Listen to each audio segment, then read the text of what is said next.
You are listening to the Tricorder Transmissions, episode 51.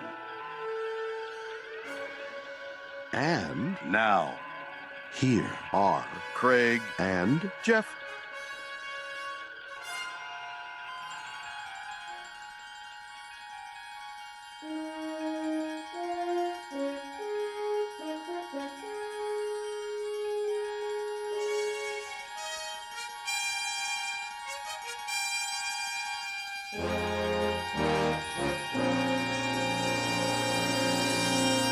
Welcome to the Tricorder Transmissions, episode 51. Today we are going to be talking about the second season episode, By Any Other Name. We are your hosts, Jeff Hewlett. And Craig.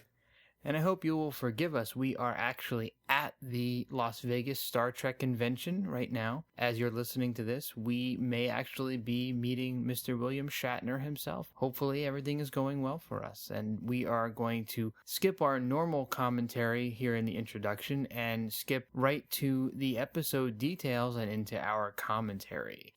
By Any Other Name aired on February 23rd of 1968. The remastered version aired on March 8th of 2008. And Craig, do you have a synopsis for us? Sure thing. Extragalactic aliens hijack the Enterprise and turn the crew into inert solids, leaving the 4 senior officers on their own to exploit their captors' weaknesses. All right, and we will get started with our scene-specific commentary in 3, 2, 1. So another excellent flyby shot of what is clearly a Class M planet. Yeah, I love this retooled extension of this landscape here. Oh, it's great. And with the purple gorgeous sky. Yeah, that was absolutely gorgeous. I think after this is over, I'm going to go back and pause that and take a screen grab. Nice. That's one of the nicest vistas I've seen. And that was a remastered effect too, by the way. Yeah, the extension of the, I guess that sky in the distance is what they added. I didn't do an AB. Yeah, and the rest and the landscape was enhanced as well, going all the way out into the horizon line. That's excellent. So, beautiful stuff.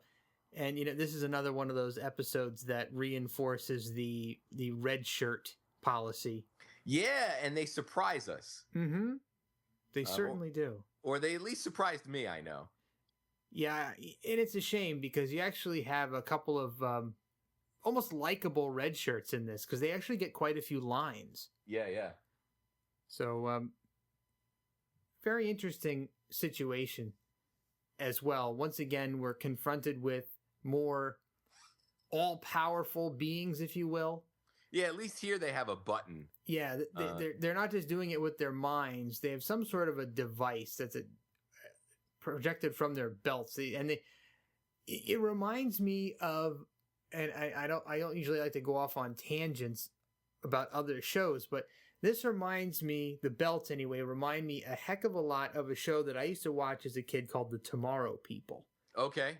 It was run on the Nickelodeon network, which was brand new when I was a kid.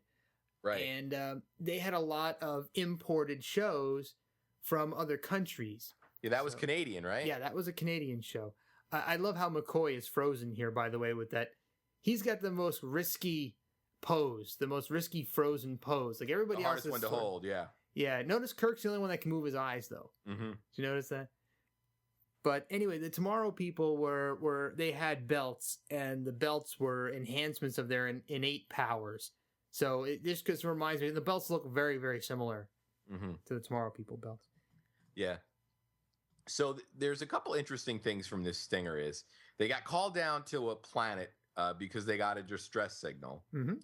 And they instantly noticed that there were no signs of life on the planet. Correct. So aside from plant life. Yeah. So that's interesting that it almost makes you wonder what Starfleet protocol is for distress signals. Yeah, you have wouldn't you think if you had no confirmation of any sort of a ship or life forms that you wouldn't beam down anywhere?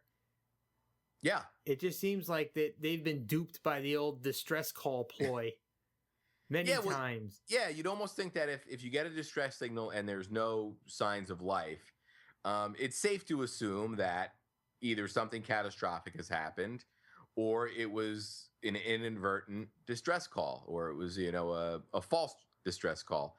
At that point, you should call in like the distress crew. You know what I mean? Yeah, really. The Starfleet distress crew. There shouldn't be like the resources of a Starfleet or a starship that's on an exploratory mission. You wouldn't think, but I mean, I guess the whole point is they're diverted to where they're needed. Yeah. So one thing that I thought was really cool about this episode, and it's something that you don't see very often, is that the aliens in this episode make the demand for the ship right at the get-go. Like, there's no pretense, there's no messing around. They don't weasel their way onto the ship and then take over. They say right up front. Yeah, and it sort of shows their confidence in their abilities. Yeah, they're quite cocky, actually. Yeah, you'd almost say to a fault, but it's not really their cockiness that's their downfall. Yeah, pretty much. Well, it's interesting that they make an allusion to the catastrophe that plagued the home world and the galaxy that these Kelvins are from. Yeah. And his high radiation levels made it unlivable. So are we to assume that they had some sort of war with some sort of nuclear type weapons that made radiation levels just intolerable there? Is this another one of those situations? Yeah. I like how they all have different color uniforms too, by the way. Yes. This guy has like a light purple. And this is another Sululess episode. Yeah, unfortunately. And it's because they were shot in a different order they were run, of course. Yeah. I remember reading about Sulu's or George Takei's comments about leaving to do the Green Berets and coming back, and they had filmed a lot of the episodes that he had left with scripts for. So he had done this prep work thinking he was going to be in episodes to find that they had already been filmed. That's a shame. Yeah, and I don't have the quote in front of me, but he was a little disappointed in some of the episodes that he missed. Yeah, I can imagine so. He missed a lot of great opportunities. Did you happen to notice that Scotty had to call down to engineering from the bridge? Yeah. Why isn't Scotty an engineer? He's never in engineering. Yeah. That's funny. Yeah, so now we get Kirk's making a pretty valid argument here. He's saying, even if you do have our starship so you can go home, it's going to take you hundreds of years. You won't live to get home. Exactly. And the Kelvins say that they will modify the ship and they can make it in only 300 years. Yeah, which is still too long.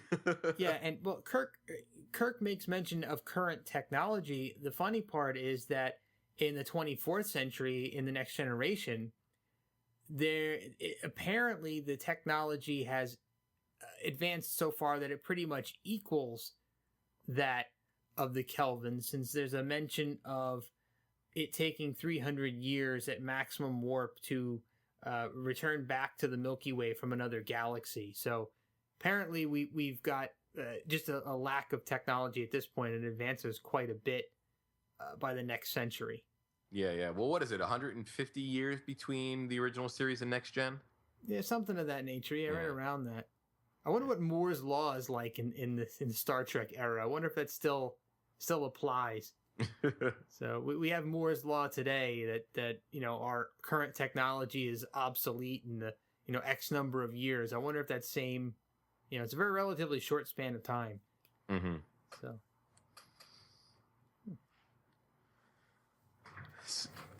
It looks like we're going to also encounter the Great Barrier again. Yeah. In this episode. The energy barrier that needs to be broken in order to, I guess, leave the galaxy. Yep.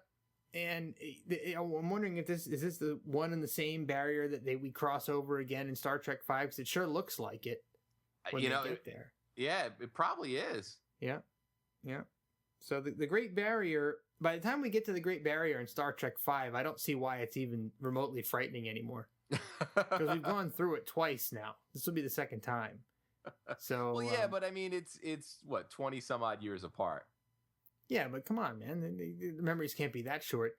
By the time you go through it 2 times, you're like, all right, well, this is not such a big deal anymore. So they're already doing the modifications on the Enterprise to get it in the condition it needs to be to do what it needs to do. Mm-hmm. And did you also notice another difference between this episode and previous ones is Kirk's approach? He approached a diplomatic solution right out of the gate. Yeah, and look where it got him. Right. Well, it's interesting that he didn't resort to fisticuffs right out of the gate. I mean, understandable. I mean, he's been in situations like this before where, you know, he's been outmatched by an alien, but he didn't even make an attempt at fisticuffs this time. Yeah. Usually he throws a few punches first and then kind of comes around the diplomacy later. Mm-hmm. Perhaps he's growing. Yeah. But and we got some guest stars here. Mm-hmm. Our main one here on the left there is Rojan, played by Warren Stevens. He's probably most known as the ship's doctor in Forbidden Planet, which I thought was pretty neat. Mm-hmm. And he was on shows like The Outer Limits, The Twilight Zone, and Voyage to the Bottom of the Sea. Yeah. Very cool. And we've also learned that the Kelvins are not actually humanoids. Yeah, they're just using human vessels that they don't really explain where those human forms came from. Or did they? No, they don't. We don't know if they've assumed that form via some sort of a power or if they took over other people's bodies. So we never really get an answer to that at all. So yeah, and also, if there were no signs of life when they beamed down, are those vessels not producing signs of life? Or well, Spock actually says here that when he scanned them, their biological readings were textbook perfect, almost as if they're artificial.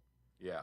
So they do output some sort of life readings, and it doesn't seem like they have the ability to teleport or otherwise vanish in any way. So they had to have been there the whole time. Yeah. And they even say they've been on the planet for quite a while.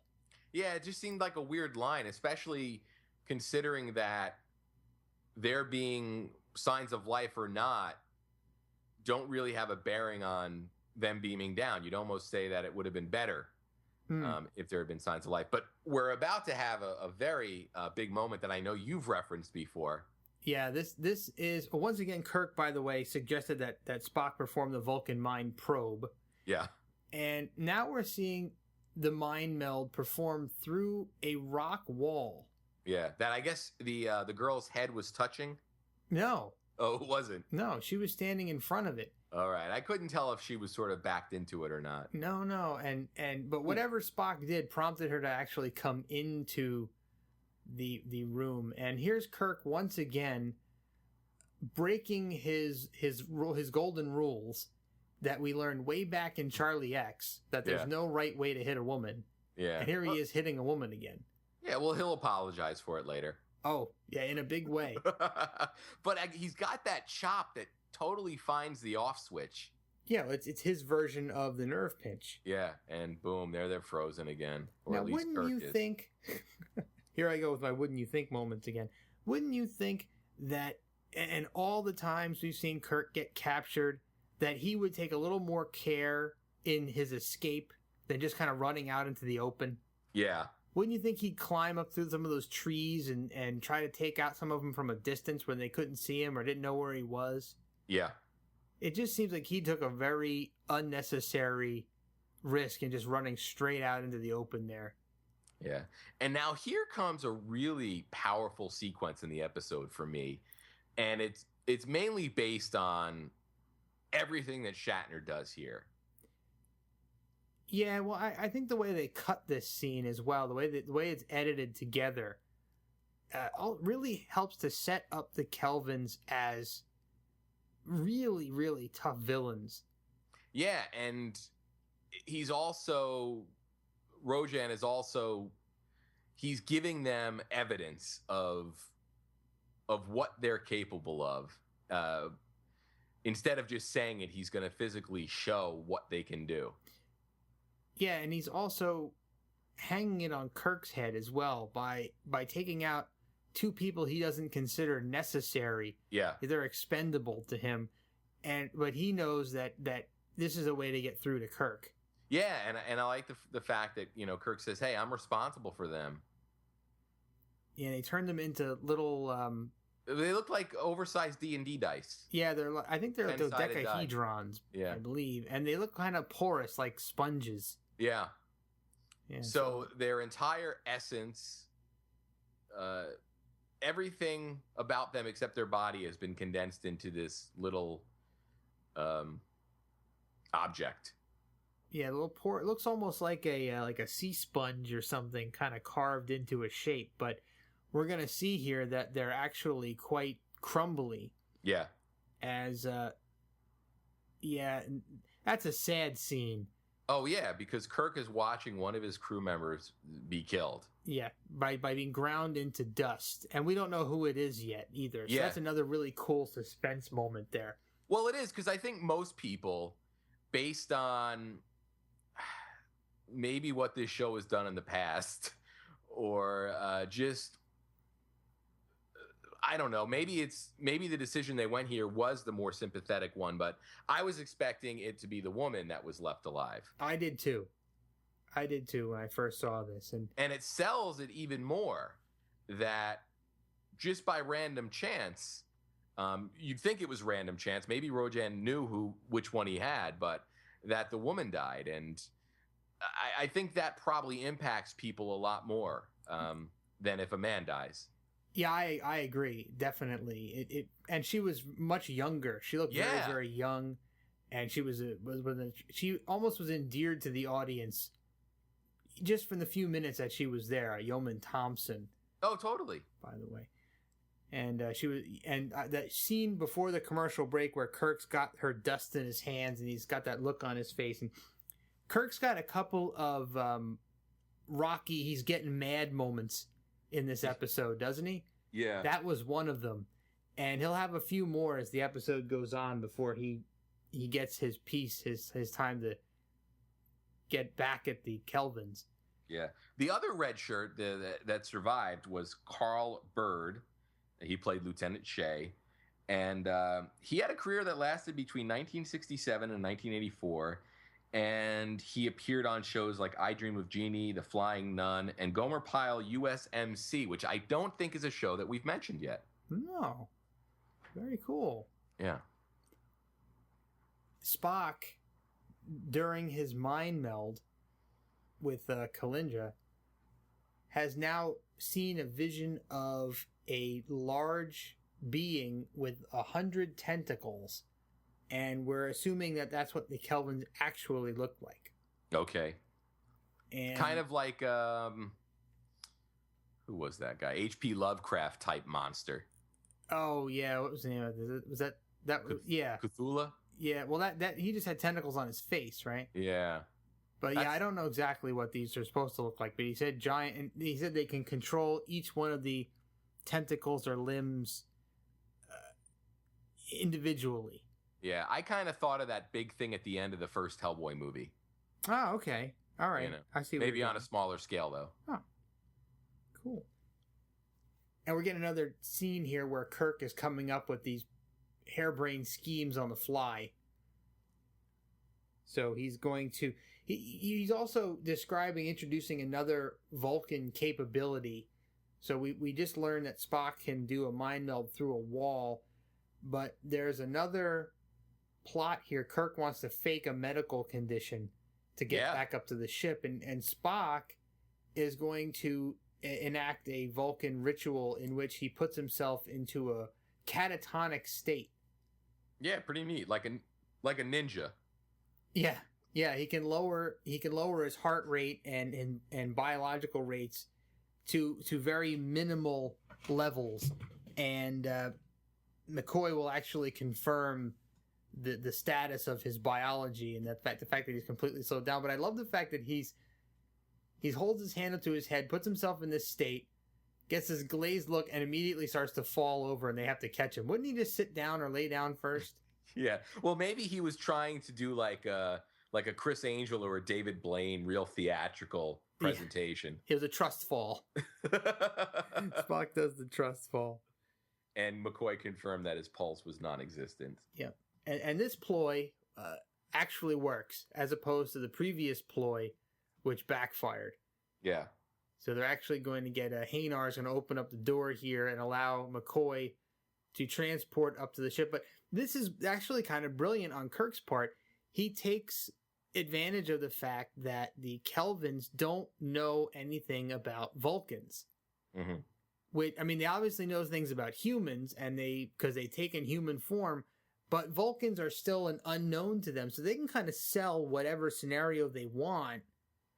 And McCoy will do it again once they're aboard the ship.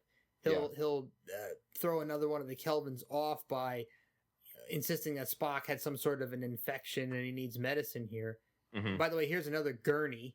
Yeah. We're seeing another gurney in Trek. Not dressed up at all. No. That's a pretty much standard by-the-book gurney for back then. Yeah. So here we go again with McCoy thinking on his feet, but Chapel's not in on it, so he has to kind of shut her up a couple of times before she actually gets what's going on. Yeah. Yeah. Yeah, she's like second-guessing McCoy's diagnosis and treatment. Yeah, I love these McCoy moments because I think DeForest Kelley does such a great job of working through these scenes, and you totally buy it. You know, he totally sells it, and he plays the character so well that these scenes become, you know, iconic and great moments for his character. Yeah, totally.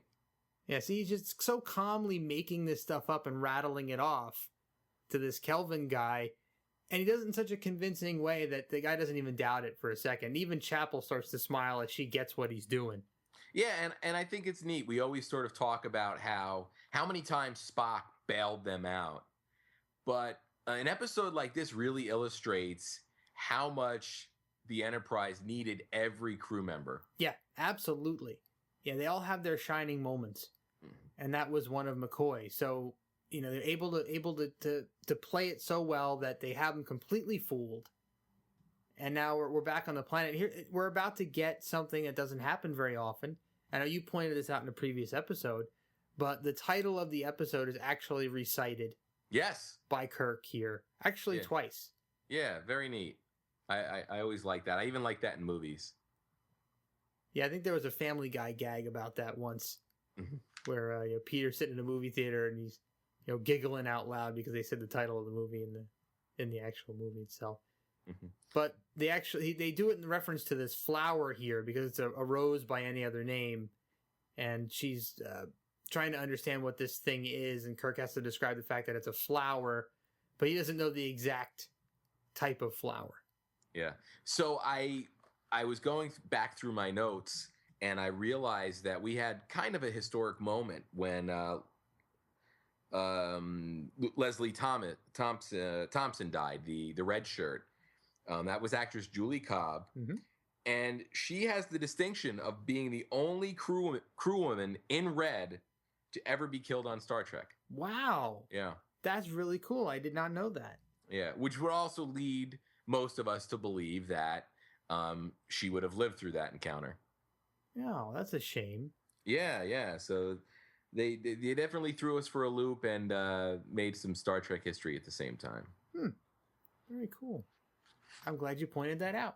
Yeah, I had overlooked it, and well, that's right. Sometimes we get wrapped up in our conversations, exactly, and have to refer back to something that happened earlier. Yeah. So we might as well talk about the other actress here. Yeah. That is Kalinda, played by actress Barbara Boucher. Oh. She was a beauty contest winner, and she started out doing TV commercials. And she was also on the show Time Tunnel, and that was about it. She ended up in Italy, and she became a big star of Italian cinema. Oh, wow. So I guess the lure of Italian cinema was too great for Barbara Boucher. Did you notice in this scene that, and I never noticed this before, I watched this episode. I've seen this a bunch of times, but this is the first time I noticed that Kirk is in the background distracting the Kelvin. Oh, wow. Yeah. You know what? I didn't notice that. I didn't notice that either. But when you see Scotty and Spock climbing up the ladder, in the background, you see Kirk kind of sashaying into the scene, and he's up at the top of the ladder, talking down to the Kelvin guide below. And you'll see it again when the camera shifts. That's great. But it's a great little touch that I had never noticed before. So, while Spock and Scott, there he is. Yeah, look at that. While Spock and Scotty are discussing this emitter that is apparently impervious to any weapons that they have, they're actually going to hatch a plan that they're none too happy about. Yeah. This is the self-destruct option. Yep. And, it is a logical option, because if they can't stop the Kelvins themselves and make it back home, they kind of have a duty to stop the Kelvin invasion, don't they? And the needs of the many outweigh the needs of the few. Oh, totally. And it's funny that as many times as Kirk has sort of used the Enterprise as a bargaining chip, here he's the really the only one that's against the idea. Yeah. Even later, McCoy will say, "Well, why didn't you do it?" Mm-hmm. Yeah, that's a great observation. Mm-hmm. Usually, Kirk is very gung ho to put the ship on the line. Yeah, but I guess here it wouldn't be a bluff; it would be the real deal. Yeah, and they're not even going to use it as a bluff. They're just going to do it. Yeah. But again, I guess that's Kirk sort of thinking of all the crew members that he's responsible for. Oh, of course. That's always front of mind for him. I love how Scotty's got his finger poised over that little flashing button. Mm-hmm. And I think also this really gets back to Kirk and the Kobayashi Maru, the unwinnable scenario, or the unbeatable scenario that Kirk found a way to beat. Yeah, he doesn't believe in the no-win scenario. Exactly, and I think that really sort of shapes or guides a lot of his decisions throughout the series and throughout the movies. Yep, completely agree. Yeah. Did you find it a little bit strange that they reset everybody's positions between before and after the commercial break? Yeah. That was a little off-putting to me. I didn't know if we were supposed to have skipped time with that commercial break, because we're in the same scenario we were in before the commercial break. But when we get back, we notice that the Kelvins are back in the back of the bridge and Kirk is sitting by himself, whereas they were standing next to him before that. Yeah, it is neat. And this was director Mark Daniels, who we've seen before. He directed 15 episodes of the series, and we last saw him this season on A Private Little War, and we'll see him later this season on Assignment Earth. So it's not like they had some rookie or first-time Star Trek director in place there. That is a neat observation. Huh. Very cool. So, side note, Scotty says the outer hull is at over 2,000 degrees. Yeah, because they're now going through the barrier. Yeah, so if we wanted to know what kind of temperatures the outer hull of the Enterprise can withstand, we know it's at least 2,000 degrees. And probably a little bit higher than that, because they're not really seeing any ill effects from it at this point. Yeah. But although they are seeing the strobing effect. Yep. Yeah, well, I assume that the barrier also has some other effects on the ship besides just the heat. Right.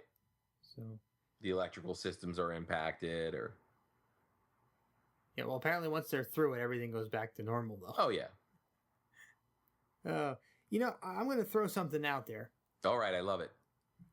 You know how I love to point out how they rarely go where no man's gone before? Yes. Well, now they're finally going there. Yeah. And they're so against it. Wouldn't you think that there'd be some part of Kirk that, or Spock, that would want to go there? Yeah. That is a good point. I understand the situation that they're in is a little bit difficult. In fact, we're learning more about the difficulty now, because we're learning that the Kelvins are going to neutralize the majority of the crew of the Enterprise in order to save on food stores and make it easier for them to manage the humans on the ship. Yeah, I mean, that's a logical conclusion to come to. Oh, absolutely. And it looks as if they're going to take out quite a few people here, and we're going to find out that they actually take out everybody but 4 people. Yeah, and they're talking about non-essential personnel again. Yep, and Uhura is deemed non-essential. Yeah. And we may have just witnessed Uhura's death. Yeah. As we're about to witness Chekhov's potential death. Now, what would happen? Just a question, just a theoretical question, because their little sponges that they get condensed into landed on top of their chairs. What happened if they hit some space turbulence, man? And that little thing rolled out of the chair and smashed on the floor. Yeah. That would be the end of Uhura and Chekhov. Yeah, although it did look like when he crushed the one earlier, it took a little bit of force to crush it. It didn't crumble immediately. Well, it's true, but hitting the floor may be enough to do some damage to it. Like, what if a piece fell off? A piece fell off, and they bring back Chekhov, and he's missing an arm. Or maybe he would just have to learn how to read again. Oh, another Bluey moment. Well, like Uhura just got done with that. Yeah. And it's funny if you think about it. Kirk's walking down the hallway, and there's a ton of those little cubicles all over the floor. Yeah. Now what you're essentially seeing is a bunch of corpses. Yeah. Potential corpses, yeah. This is like the goriest Star Trek ever. So we get some information here that lets us know that they knew the whole time that Kirk and Spock and Scotty had this sort of suicide plan. Yep. Then the Kelvins were aware of it and had already shut it down. So even if Kirk had wanted to go through with the plan, he couldn't have. So, and here's that McCoy moment you were talking about. Yeah. Where McCoy is kind of lambasting Kirk.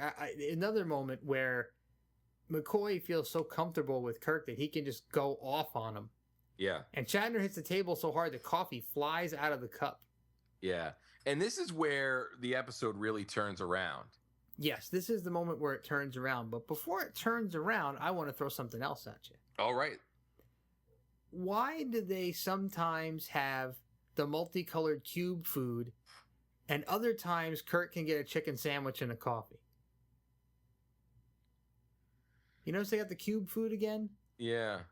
Sometimes they have real food. And doesn't McCoy even replicate some real food? No, he replicates more cube food for this dude. He's going to stick the tape in the thing, and it's going to open up, and there is more cube food. Yeah. But I don't know the rhyme or reason to it. It just seems strange to me that sometimes you get actual real food. Maybe that's a question we should pose to some of our other more trivia knowledgeable friends. Yeah. Well, maybe the replicator, I'm thinking there might be limitations in the replicator that almost have like, you're rationed. So X amount of meals, you get, the multicolored food droppings. And then, let's say every 10th meal, you get to replicate full on, food of your choice. Or what if it's by rank and only Kirk can get real food and everybody else has to eat the colored crap? There's a class system. There's got to be some other perks to being the captain, right? I guess, yeah. So maybe Kirk can have some of his little favorites. He can get him a good meal every now and then, or maybe that's why everybody wants to be the captain's woman. They can get real food. You can replicate me a Big Mac. So they're going to introduce, or they've introduced Tomar to food, and they've noticed that he is enjoying it. Mm-hmm. Which earlier in the episode they had been told that the Kelvins didn't respond like humans to things, meaning taste and touch and other things didn't matter to them as much. Right. But here we're seeing that he is very much affected by the food that he's eating and enjoying. Yeah, and Spock is intelligent enough to pick up on it. You know, we've noticed that Spock has been the most calm, and he almost didn't seem to care what was going on this entire episode. He was kind of okay with everything. And he's surmised that they're becoming human. Because they've assumed this human form, they're now subject to human frailties, if you will. And here's Scotty swooping in with the booze solution. Yes. So I like how each Enterprise crew member almost takes on a Kelvin of their own to start messing with. So McCoy gets to mess with, was it Hanar? Hanar, yes. Who's Stuart Moss, who we've actually seen on this show before. Oh, really? He was on The Naked Time, and he died by falling on a butter knife. Aha. Yeah. Very cool. So that was kind of neat. Anytime you see the same actor play a different role on any show. Yeah, McCoy is being a little unethical with Hanar there. He's telling him he's giving him vitamin shots, but he's actually giving him something else. Yeah. Yeah, it's a little unethical. So I guess McCoy can break his Hippocratic oath whenever it's convenient. Just like Kirk can ignore the Prime Directive and orders whenever it's convenient. Yeah. But does the Hippocratic oath extend to aliens? I would imagine so. I would imagine so. I can't imagine that that a doctor would be able to, forsake, or maybe under emergencies or hostile situations. And of course, Kirk is going to do what he does best. Yeah, this is great. He comes over to apologize for striking a beautiful woman. Quote unquote, apologize. Yeah. And this is really, like you said, this is a page out of the Kirk playbook. Oh, I love it. Yeah. Absolutely love it. I mean, this is played exactly as it should have been played, and he does exactly what you would have expected him to do, and this fits his reputation so well. Because he's putting the moves on her, and I love how she picks up on what he's doing because what she's read about humans. Yeah. So she's like, oh, you're trying to seduce me. But with no emotional reaction whatsoever. She just states it matter-of-factly. So why do aliens never understand love? Aliens and androids never understand love. Kirk always has to teach them. Yeah. Yeah. Maybe Kirk missed his calling. He should have been some sort of a counselor. He could have been like a Dr. Phil type thing, right? Dr. Ruth, a male Dr. Ruth, right? Oh, that's funny. Yeah. When do these Kelvins have enough time to read? They were down on a planet, with nothing. And I guess when they're not watching the crew members of the Enterprise, they're reading. Are they speed readers? Possibly, yeah. I wonder. Well, if they have 100 arms.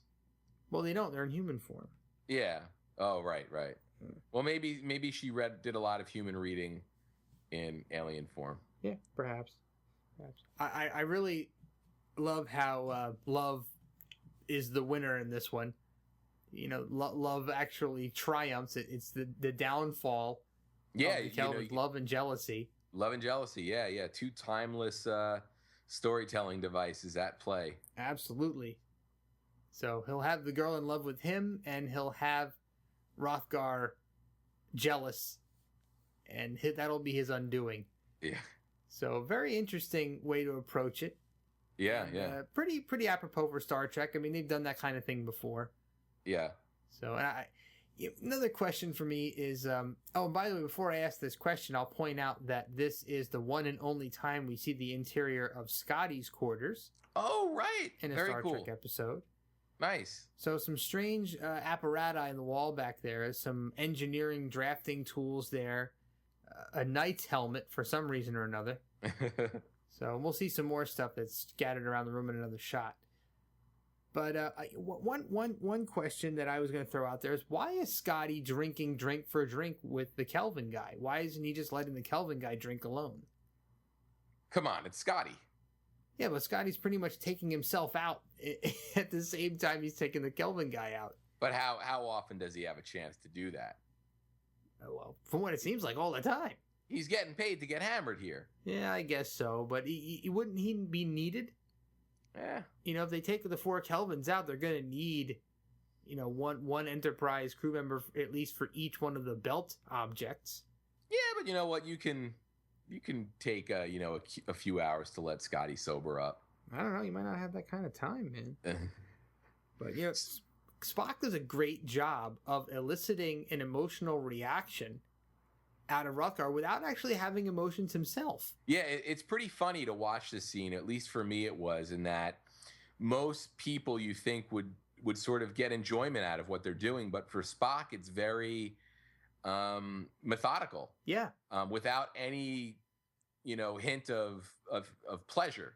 Exactly. At sort of manipulating somebody. Exactly, and Nimoy plays it so well. It's just a testament to how good he was at that character by this point. Yeah. He's so settled into that role that he can pull those lines off, and the nonverbal gestures and facial expressions in such a convincing way that you totally buy it. Yeah, yeah. And he'll do it a few more times, actually. Mm-hmm. So now he's got Rothgar to the point where he's forbidding Kalinda from seeing Kirk. Yeah.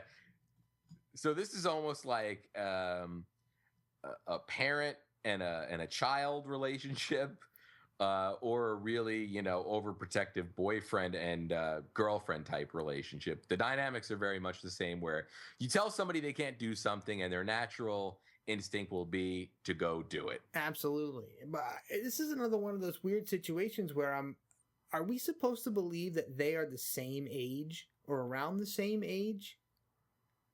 Because he looks significantly older than she does to me. Yeah. So, well, and I guess we're supposed to believe that he has some sort of an interest in her that he's denying because he's jealous. Yeah. So it just seems a little bit, Hanar seems more her age to me. This guy sitting here with McCoy right now. But I don't know. Seems strange. I mean, there's two females and three males. Mm-hmm. And the other female has no effects at all, I guess. Yeah. None of them are interested in her. But she gets the least amount of play out of any of the Kelvins, I think, in this episode, doesn't she? Oh, totally. Yeah. I mean, you saw her, on the bridge?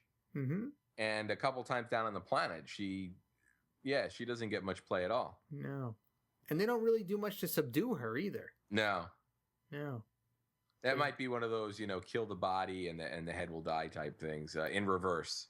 Yeah. I suppose, well, she stays up on the bridge the whole time, I think. So she's actually piloting the ship. Yeah. And here's Scotty breaking open a dusty bottle of whiskey. Yeah, he broke out the good stuff. Yeah. So and they just said they haven't seen Scotty in hours. So he's been drink for hours. That's a lot of booze, man. And he filled up that whiskey glass really high. That was a humongous amount of booze. Yeah. In that glass. I mean, I can't even imagine how much booze that actually was. I mean, 5-6 shots at least. Mm-hmm. So you can imagine how much booze is being consumed. Yeah, yeah. Now, is her hair different here? Yes, she let the back down more. Yeah, so I thought that was kind of neat. It's kind of a womanly gesture. Yeah, she prettied herself up. Yes. to go back and talk to Kirk again and ask for another apology. Yeah. Yeah, and she also looks significantly younger than Kirk does to me. Yeah, I believe she was in her early 20s here. Yeah, I would have guessed between 21 and 23, 24 tops. And Kirk, we know, is about 34-ish. Yeah, she was 24 when she did this episode. Okay, so I was right on. Yeah. But yeah, Kirk seems, there's the other one. Kirk seems to get his swerve on pretty well, man. He's got her romanced pretty hard. So we know that Kirk is an expert. Yeah. In love by this point. And look at the dissension they've been able to sow amongst the Kelvins. Now you got Hanar and Rothgar fighting each other. Rothgar's getting mad, slamming the chair. They're definitely becoming more and more human and unable to cope with all of the Orojan. Sorry, I keep calling him Rothjar, but yeah. Sorry about that. Sorry, people out there. I'm bad at remembering names. You caught me. Now, here's a fun little thing to think about. Okay. How do you think Khan would have handled this situation? Ooh. With the seduction? Oh, well, I think Khan would have executed a little bit more aggressively. But as for dealing with the situation with the Kelvins at all, with the immobilizers, I don't know if Khan would have been able to get as far as Kirk and Spock and McCoy and Scotty have, because the aggressive approach would have just instantly caused them all to be killed. Yeah. I don't think that the Kelvins felt like the Enterprise crew was meek enough that they could be controlled by simple threats. Now, Khan's people definitely could not have been controlled by those, and I don't think they have the emotional intelligence, if you will. Maybe not a good term, but I don't think they have it within them to hold back whatever rage they would have against the Kelvin people. So I don't know if they would have gotten as far. But if you want to disagree with me, feel free and jump on our Facebook and disagree with me. I'd love to talk about it more. That was a great question, though, Craig. I'd almost like to see like a Star Trek episode of the dating game, where you've got like Kirk, Khan, and maybe Don Juan from Shore Leave. There you go. And see how they answer all of the questions. There you go. And 1 Kelvin down. Yep, 1 more Kelvin. There was a Tomar. The other one is down. And Scotty's giving a little kiss to his Scotch whiskey bottle. Now, I wonder how the Gorn would have handled him. Scotty does a good drunk impression there. Yeah. Yeah, very well done. He's obviously been drunk before. Mm-hmm. Now, Scotty has succeeded in getting one of the belt devices off. There's bagpipes hanging on the wall. Very Scottish. Yeah. Very Scottish indeed. And Scotty can't even make out of the room. He's so drunk. Yeah.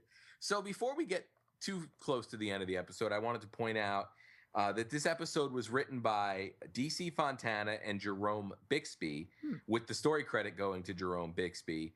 And Bixby also wrote Mirror, Mirror. Aha. And the interesting thing is he got this assignment based on the strength of his pitch for Mirror, Mirror.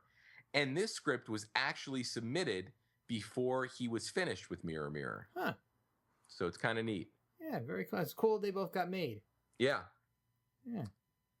And now we've got the Kirk fight scene. What episode of Trek is not complete without the Kirk fight scene? Yeah, and it had a series of great, just open hand slaps. Oh, yeah. From Kirk, which are,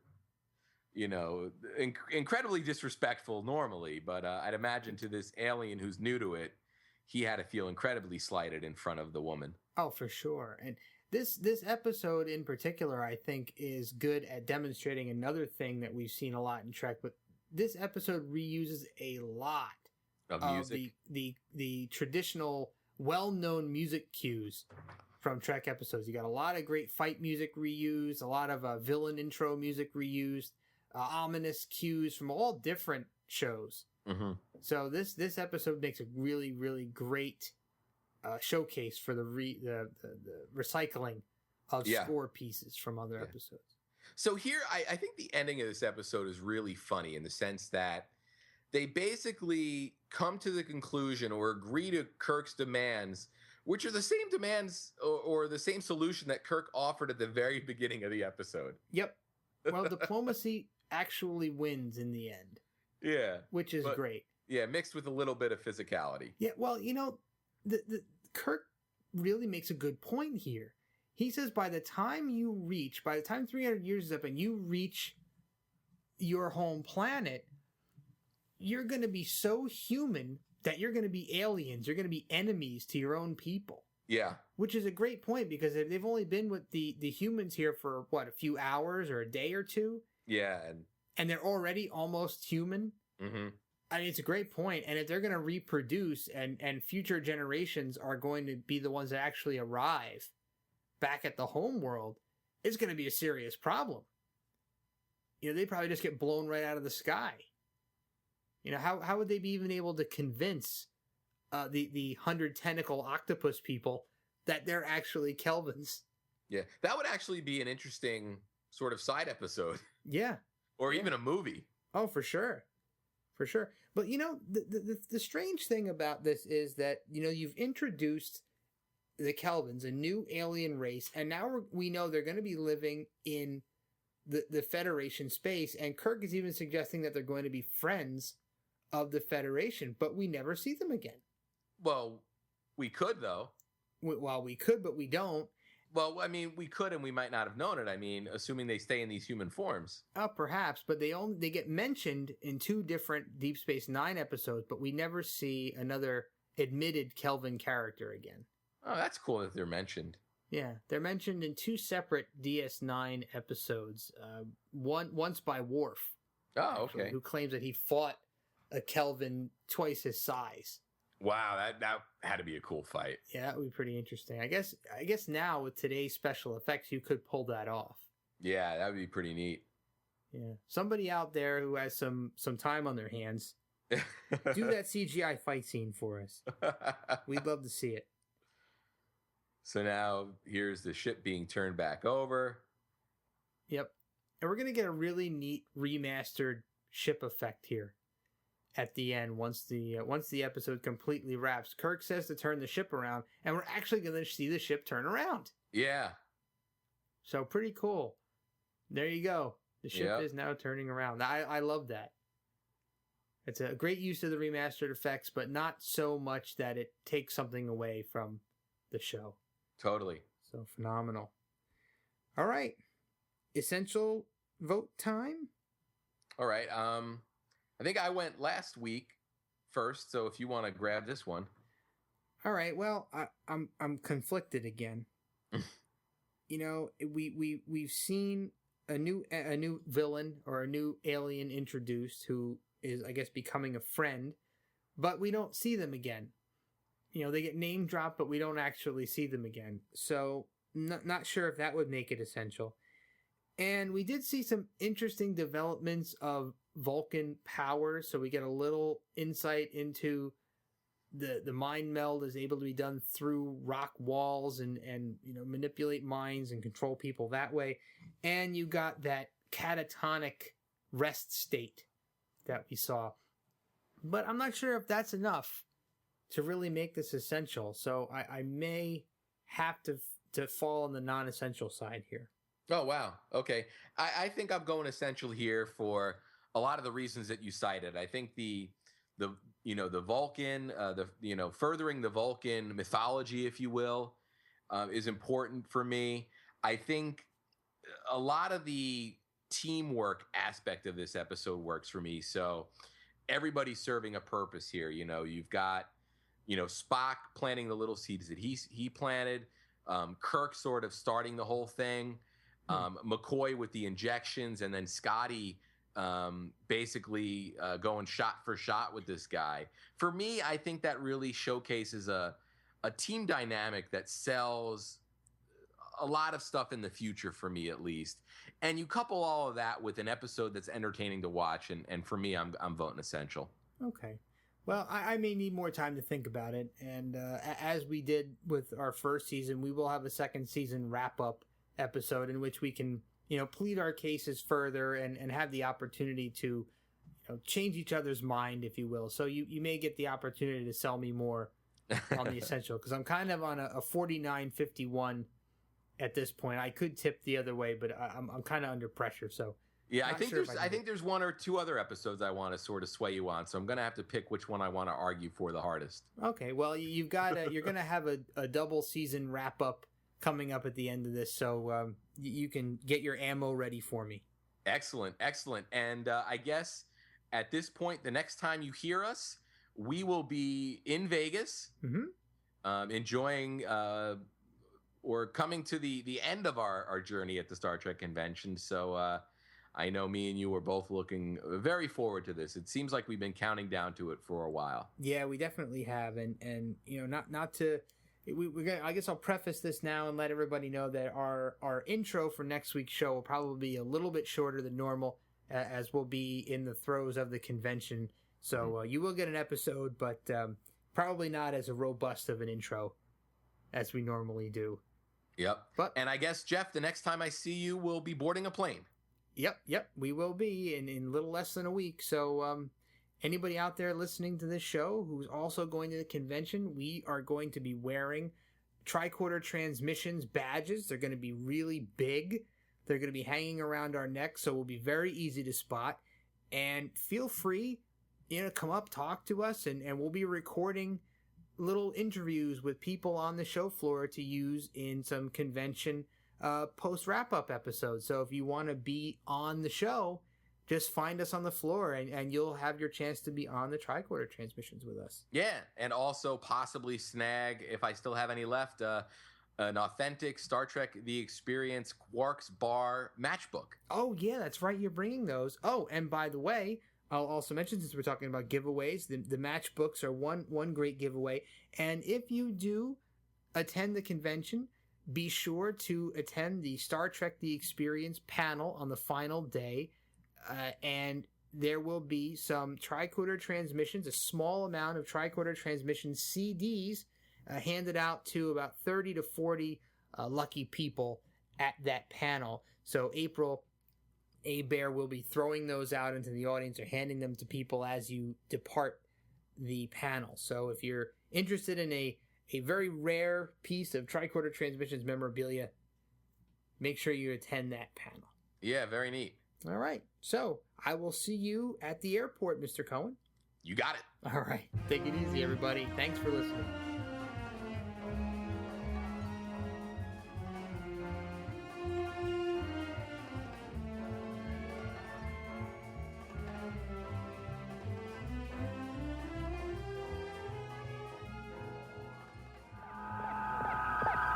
It happened during the break between the first and the second season. I got cast in The Green Berets with John Wayne.